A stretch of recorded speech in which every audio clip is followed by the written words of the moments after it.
আমরা এটাই বলতেছি, ভাই দোস্ত তুমি এত অতিশয্যায় কেন চলে যাচ্ছ, তুমি এত চরম পর্যায়ে পৌঁছছ কেন?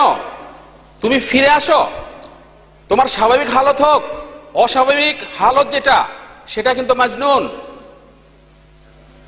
অস্বাভাবিক যদি কোনো হালত হয় তাহলে সেটাকে কি বলে? পাগল বলে না? পাগল বলে না? তাহলে ওই পাগলের সময় কোনো কথা বললে সেটা কি ধর্তব্য? পাগলের কোনো নামাজ, কোনো সালাত সিয়াম আছে? নাই। তাহলে আপনার কি হালত হচ্ছে? আপনি হালতের সময় আপনি কিতাব লিখেছেন, আমরা তো জানিও না, এটার খবরও জানতাম না। আমরা তো সাধারণ ব্যাপার। আপনারা যে মাযহাব মানতেছেন, আপনাদের মাযহাবের কোনো ইমামও এটার খবর জানে না। মাযহাবের ইমাম আবু হানিফা রহমতুল্লাহ আলাইহি এটা কি জানে আপনারা যে এই তাসাউফ আবিষ্কার করেছেন? এই তাসাউফের খবরও তো উনি জানে না, এই পীরের খবরও তো উনি জানে না। পীর শব্দ ওনার কোনো কিতাবে উনি ব্যবহার করেছেন? পেয়েছেন আপনারা? আমি পাইনি। কিন্তু বড় বড় মুহাদ্দিস যারা, তারাও পাইনি। আমাদের যুগের সবচেয়ে বড় মুহাদ্দিস আব্দুল আজিজ বিন বাজ, ওনার কোনো কিতাবে পাইনি। এবং আরো অনেক বড় মুহাদ্দিস নাসিরউদ্দিন আলবানী, ওনার কোনো কিতাবও পাইনি। তাহলে আপনি পেয়েছেন কোথায়? তাহলে এই পীর যদি মাযহাবের ইমামরাই জানতো না, তাহলে ইমামরা যদি না জানতো, তার পূর্বেকার তাবেঈরা জানতো না। তাবেঈরা যদি না জানতেন তাহলে সাহাবা আজমানগণ জানতেন না। সাহাবা আজমানগণ যদি না জানতেন, খোলাফায়ে রাশিদুন জানতেন না। রাসূল সাল্লাল্লাহু আলাইহি সাল্লাম তাহলে জানেননি। তার মানে হলো রাসূলকে দোষ দেওয়া হয় যে রাসূল এটার খবরে জানেন নাই, এটা শুধু পীরেরাই জানে। তাহলে কি রাসূলকে বোকা বানানো হয় না? আপনি কেন এই কাজটা করতেছেন? আপনি কেন বুঝতেছেন না যে আপনার এই কাজের জন্য, এই কথার জন্য আল্লাহ সুবহানাহু ওয়া তাআলাকে দোষ দেওয়া হয়, দোষী বানানো হয়, বোকা বানানো হয়? আপনার এই কাজের জন্য, কথার জন্য রাসূল আকরাম সাল্লাল্লাহু আলাইহি সাল্লামকে বোকা বানানো হয়, খোলাফায়ে রাশিদাকে বোকা বানানো হয়, সাহাবী আজমানগণকে বোকা বানানো হয়। আপনি এই অধিকার কোথায় পেয়েছেন? এই সাহস কে দিয়েছে আপনাকে? আমার ভাইদেরকে আমি উদারত আহ্বান জানাচ্ছি, এই গোমরাহি থেকে ভাই ফিরে আসুন। বুঝেন, সহিহ হাদিস অনুযায়ী আপনার সামনে বুখারী মুসলিম আছে, আবু দাউদ আছে, তিরমিজি আছে, নাসাই মাজা আছে। বাজারে অনেক কিতাব বেরিয়েছে, বাংলা জানেন, সমস্যা নাই, বাংলাতে পড়েন। সমস্যা কি? আপনি বাঙালি, মাত্র 5 পাস করেছেন, সমস্যা কি? বাংলা পড়তে পারেন। আপনি বাজার থেকে কিনে এনে পড়েন। আপনি সহিহ এবং গলত এটা আপনি এইভাবে বিভেদ করতে পারবেন। তো দোস্ত, আমাদের খালাতো ভাই যাদের গায়ে থেকে মায়ের গন্ধ বেরোয়, তারাই কিন্তু আজকে আমাদের পার্শ্ববর্তী পাশে বিশাল ইজতেমা হচ্ছে, ওখানে লক্ষ লক্ষ মানুষ আসছে। তো দোস্ত, ও আচ্ছা আচ্ছা, ঠিক আছে ইনশাআল্লাহ। তো দোস্ত, তারা বলতেছে যে এটাই একমাত্র বুনিয়াদ। বুনিয়াদ কি? বুনিয়াদ কি জানেন?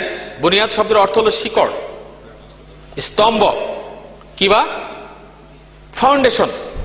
মানে ওনারা বলতেছে, আমাদের খালতো ভাইরা বলতেছে যে এটাই হলো বুনিয়াদ, এটা ছাড়া আর কোনো কাজ নাই। তাহলে এটা ছাড়া যদি কাজ না থাকে, তাহলে এটা তো রাসূলের কাজ হতে হবে নাকি? এটা আমরা জানি যে এটা তোমাদের ইমাম মাওলানা ইলিয়াস সাহেবের কাজ। 3 দিন 3 চিল্লা, 1 সাল, রোজানা গাছ, 5 কাজ। রাসূল আকরাম সাল্লাল্লাহু আলাইহি সাল্লামের কোন সাহাবী এই খবর জানতেন না, আমরা কোন হাদিসে পাইনি।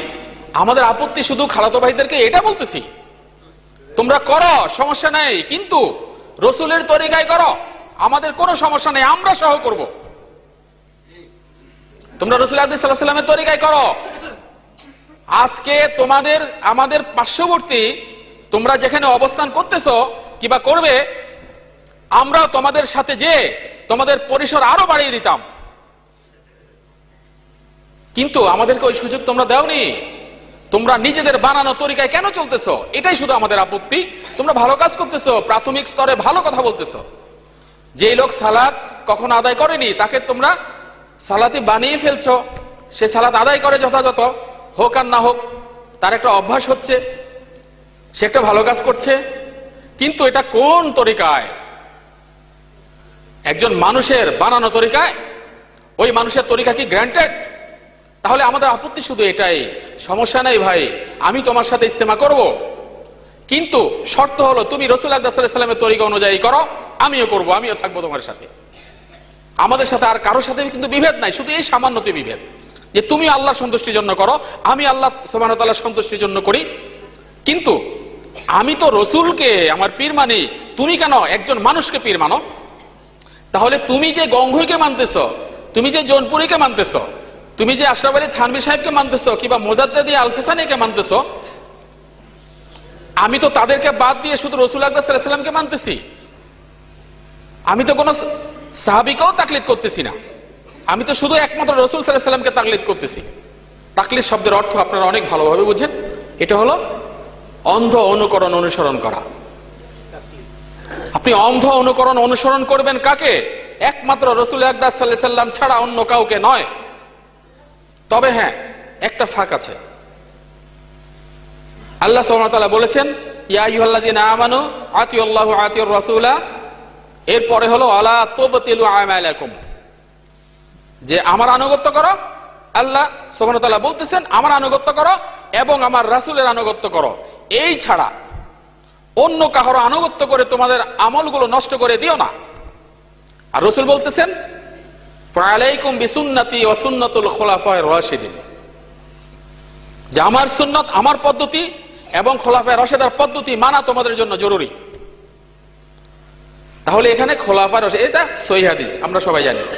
তাহলে খোলাফায়ে রাশিদা পর্যন্ত রাসূল সাল্লাল্লাহু আলাইহি ওয়াসাল্লাম অনুমোদন করেছে, আপনি তো সেটাও মানতেছেন না। আপনি যে কাজ করতেছেন, যদি খোলাফায়ে রাশিদার এই কাজের সাথে মিলে যায় সমস্যা নাই, আমরা আপত্তি করব না, আমরা অজ্ঞ না, মূর্খ না। তাহলে আপনি তো সেটাও করতেছেন না, আপনি তো বেখবর, বেখেয়াল, আপনি দেখতেছেন না কেন? যাই হোক দোস্ত, তাহলে দেখেন আমার ভাইয়েরা শত ভালো কাজ করতেছে, একটা শুধু খারাপ কাজ করতেছে।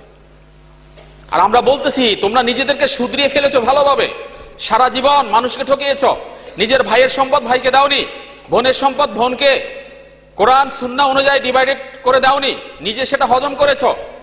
এতিম ভাতিজার সম্পদ তুমি ভোগ করেছ। এখন তুমি নিজের পাপ ঢাকার জন্য 3 চিল্লায় 1 শাল দিয়ে তুমি নিজেকে শুধরাতে চাও? এত সহজ ব্যাপার? ঠিক আছে ভাই, শুধরাও, সমস্যা নাই, পরের হকগুলো তুমি দিয়ে দাও, আল্লাহ সুবহানাহু ওয়া তাআলা তোমাকে মাফ করে দিবে। কিন্তু তুমি যেই তরিকায় চলতেছো সেটা রাসূল আকরাম সাল্লাল্লাহু আলাইহি ওয়াসাল্লামের তরিকা হতে হবে। যেই পদ্ধতিতে তুমি কাজ করতেছো সেই পদ্ধতি রাসূল আকরাম সাল্লাল্লাহু আলাইহি ওয়াসাল্লামের পদ্ধতি হতে হবে। তাহলে আমাদের কোনো আপত্তি নাই। তোমাদের সাথে আমাদের কিসের বিভেদ? আমাদেরকে কেন তোমাদের মসজিদ থেকে বের করে দিচ্ছ? কেন বলছো যে এরা হলো আহলে হাদিস, এরা গোমরাহ, এরা শিয়া, এরা বাতিল, এরা ফেরকা, আর আমরা হলাম হানাফি, আমরাই হলাম যথার্থ? এটা কেন বলতেছো? কে তোমাদেরকে অধিকার দিয়েছে হানাফি হতে? কে তোমাদেরকে অধিকার দিয়েছে শাফি মালিকি হামলি হতে? কে তোমাদেরকে অধিকার দিয়েছে কাদেরিয়া নকশবন্দিয়া সিস্তিয়া হতে? রাসূল আকরাম সাল্লাল্লাহু আলাইহি ওয়াসাল্লাম কি অনুমোদন করেছে? যদি করেনি তাহলে তোমরা কেন এটা বলতেছো, এই অনুযায়ী চলতেছো কেন? তোমাদের সাথে আমাদের কোনো বিভেদ নাই। আমাকে গত